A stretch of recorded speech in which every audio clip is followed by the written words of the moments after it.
La plupart des gens n'ont pas besoin d'un miracle, ils ont besoin d'un planning.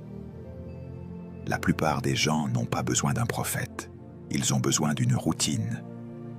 La plupart des gens n'ont pas besoin d'un grand événement, ils ont besoin d'une petite victoire répétée, chaque jour, parce que ta vie change quand tes journées changent.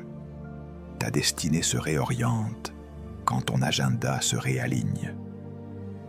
Alors je vais te donner une application radicale, pas pour t'impressionner, pour te discipliner. Et tu dois la recevoir comme un ordre de royaume, pas comme une suggestion douce. Parce que si tu continues à vivre comme avant, tu auras les mêmes résultats, même si tu pleures en priant. Commence par te lever tôt, pas parce que se lever tôt est spirituel en soi, mais parce que se lever tôt te redonne le contrôle.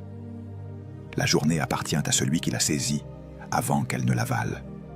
Si tu te réveilles toujours en retard, tu commences déjà en mode survie. Et une vie de survie ne construit pas une destinée. Après cela, planifie.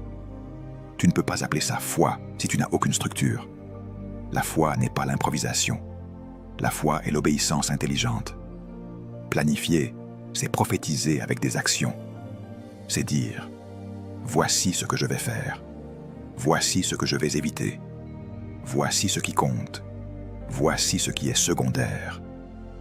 Tant que tu n'as pas de plan, ta journée devient un terrain où les distractions dictent la direction. Et tu finis épuisé sans progrès. Tu as couru, mais tu n'as pas avancé. Tu as bougé, mais tu n'as pas construit. Et maintenant, élimine les distractions comme un soldat élimine les menaces. Parce que ta destinée ne sera pas détruite par une grande chute, elle sera détruite par une petite distraction répétée. Le téléphone n'est pas un démon, mais il peut devenir une prison. Les réseaux ne sont pas un péché, mais ils peuvent devenir une fuite. Les conversations inutiles ne sont pas toujours mauvaises, mais elles peuvent te voler ton focus. Et le focus est la monnaie de l'excellence. Quand tu élimines la distraction, tu récupères ton temps. Et quand tu récupères ton temps, tu récupères ta vie. Tu dois être radical, parce que ton futur est radical. Retire les notifications inutiles. Coupe les applications qui te rendent dépendant. Fixe des moments où tu es injoignable pour travailler, prier, apprendre, créer. Apprends à dire non. Pas un non arrogant, un non sain qui honore ton appel. Et voici une vérité simple. Si tu fais ces choses chaque jour, ta transformation devient prévisible. Parce que tu as mis en place un système qui produit un résultat. Tu te lèves tôt, tu gagnes du temps.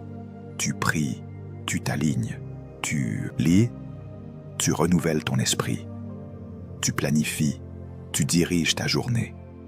Tu élimines les distractions, tu récupères ton focus. Et avec le temps, ton identité change. Tu passes de quelqu'un qui subit à quelqu'un qui gouverne. Tu passes de quelqu'un qui réagit à quelqu'un qui conduit. Tu passes de quelqu'un qui rêve à quelqu'un qui construit. Et les résultats suivent toujours l'identité. Donc, je te donne une instruction simple et tu dois la recevoir comme une parole directe. Commence demain matin comme si ta destinée dépendait de ton réveil. Parce qu'en réalité, elle en dépend. Commence ta journée comme un homme ou une femme envoyé, pas comme une victime, pas comme un survivant, comme un ambassadeur du royaume.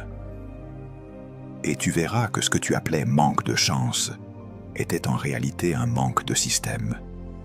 Et ce que tu appelais blocage était en réalité un manque de discipline.